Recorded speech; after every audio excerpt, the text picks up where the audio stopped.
একজন শিল্পী সবার আগে হলো শিল্পী হচ্ছে সবার, তারপরে তার প্রয়োজনে বা মনের তাগিদে হয়তোবা সে একটা বিএনপি বা আওয়ামী লীগ বা জাতীয় পার্টি বা জামায়াত ইসলাম সে করতেই পারে। এটা তো এটা নিয়ে তো কোনো আমি মনে করি না যে এটা কোনো ভুল ডিসিশন। প্রথমত বলবো যে একজন শিল্পী তো সবার, তাই না? একটা শিল্পীর একটা চুজ বা পছন্দ থাকতেই পারে। সে যদি চিন্তা করে যে আমি রাজনীতি করতে চাই, তার ব্যক্তিগত স্বাধীনতা, করতেই পারে সে। তো যে বিষয়টা ঘটছে যে 17 বছর পর তারা এখন রাস্তাঘাটে বিভিন্ন সময় লাঞ্ছিত হচ্ছে, বিষয়টা কেন হচ্ছে তার পিছনের কারণটা দেখতে হবে। সে কারণ হচ্ছে, আমি নাসির একজন সঙ্গীত শিল্পী হিসেবে বাংলাদেশে আমাকে সবাই চেনে। আমি নিশ্চয়ই শেখ হাসিনা, খালেদা জিয়া বা এরশাদের সমকক্ষ লোক নই। আমি যদি কোনো দলকে ভালোবেসে থাকি, সেই দলের খাতিরে স্বার্থে আমি যেটা ন্যায্য সেটা আমি বলতে পারি, কিন্তু আমি দলের প্রধান যার সমকক্ষ নই আমি, তাকে নিয়ে কটূক্তি বা উচ্চবাচ্য কেনই বা করবো? তো যারা এগুলি করেছেন তারা কিন্তু রাস্তাঘাটে আজকে মারও খাচ্ছে, পচা ডিম মারছে, আমরা নেটে দেখছি। তো আমার প্রশ্ন হচ্ছে যে একজন শিল্পী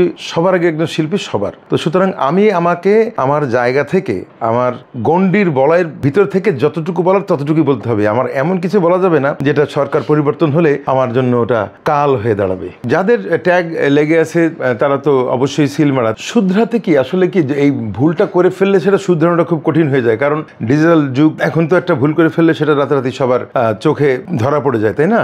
এখন একটা শিল্পী যদি পুরনো কোনো ভুল করে থাকে, সেক্ষেত্রে ক্ষমা চেয়ে, ক্ষমা সুন্দর দৃষ্টিতে জনগণের কাছে ক্ষমা চেয়ে যদি বলে যে আমি আমার মতোই সুস্থ সুন্দর একটা নির্ভেজাল জীবনযাপন করতে চাই, জীবনে যা কিছু করেছি ভুল করেছি যদি বলে, আমার মনে হয় জনগণ সেটা মেনে নেবে। গত 16 বছর তো আমি পুরোপুরি রাজপথেই ছিলাম, তাই না? আমি 16 বছর আগে যে গান করে গিয়েছি, যে সাহসিকতার পরিচয় দিয়েছিলাম, তৎকালীন সময় আমি কোনো কাউকেই দেখিনি তারেক রহমানকে নিয়ে গান গাইতে, বেগম খালেদা জিয়াকে নিয়ে অথবা জিয়াউর রহমানকে নিয়ে গান গাইতে, তাই না? তো আমি তো 16 বছরে আমার তো নিজের চোখে দেখা, আমি গুনে গুনে বলে দিতে পারবো যে এরাই ছিল। প্রতিটা স্টেজে যখন আমি গাইতাম সাহস নিয়ে, তো তখন যাদেরকে দেখেছি আমি তাদেরকেই বলতে পারবো। কিন্তু যে কথাটা হলো যে নব্য যারা, তারা হচ্ছে গিয়ে যে তারা বিএনপি করেন কিন্তু বিএনপির কোনো কর্মকাণ্ডে জড়িত না, হ্যাঁ, বা কোনো কর্মকাণ্ডে তারা অংশগ্রহণ করেনি 16 বছরে। তার মানে কি দাঁড়ায়? তার মানে দিয়ে হচ্ছে 16 বছর তারা নিরাপত্তা পালন করেছে, তার মানে তারা তো বিএনপি করেনি, নামে মাত্র বিএনপি। এখন তারাই সাইনবোর্ড নিয়ে, এখন তো যে অবস্থা দেখছি যে এত নব্য বিএনপি, তারাই সবার আগে সাইনবোর্ড দিয়ে আমি বিএনপি করেছি, আমি করেছি। তাদের ভিড়ে আমরা যারা